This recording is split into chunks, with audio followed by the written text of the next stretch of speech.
पिनाक धनुष की कथा।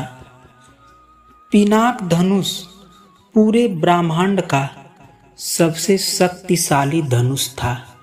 भगवान शिव ने जिस धनुष को बनाया था उसकी टंकार मात्र से ही बादल फट जाते थे, पर्वत हिलने लगते थे।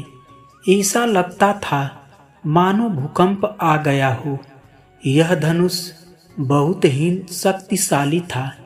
इसी धनुष के एक तीर से भगवान शिव ने त्रिपुरासुर की तीनों नगरियों को ध्वस्त कर दिया था। इस धनुष का नाम पिनाक था। भगवान शिव शंकर ने अपने त्रिनेत्रों से पिनाक धनुष का निर्माण किया। फिर उस धनुष से सबसे पहले त्रिपुर को ध्वस्त कर भगवान शिव ने तारकाच, विद्युतमाली और कमलाच का वध किया था। एक बार परशुराम ने भगवान शिव की कठोर तपस्या की और भगवान शिव ने परशुराम की तपस्या से प्रसन्न होकर उन्हें दर्शन दिए। फिर उस धनुष को परशुराम को दे दिया।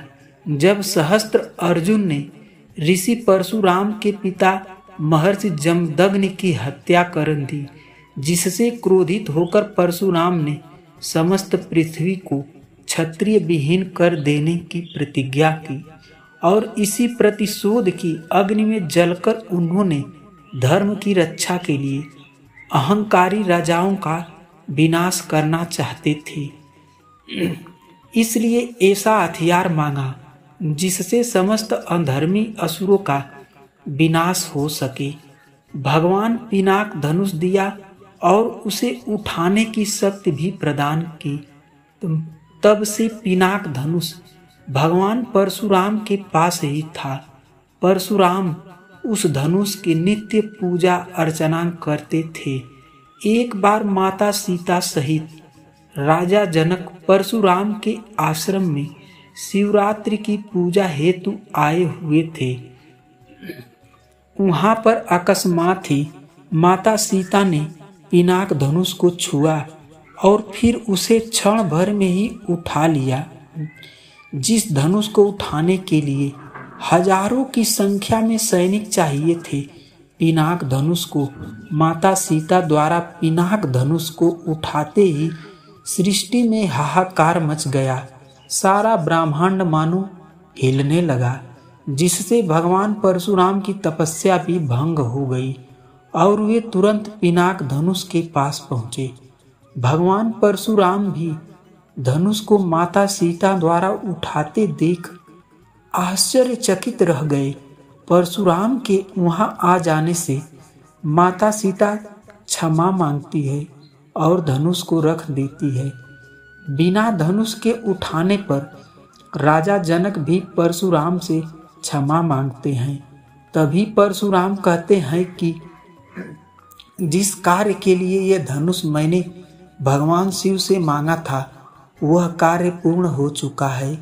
इस धनुष को केवल मैं ही धारण कर सकता था, अन्य कोई नहीं। अब माता सीता द्वारा इस धनुष को उठाने पर इसकी उपयोगिता के संकेत हमें स्पष्ट दिखाई पड़ते हैं। ये निश्चित रूप से अकस्मात नहीं है।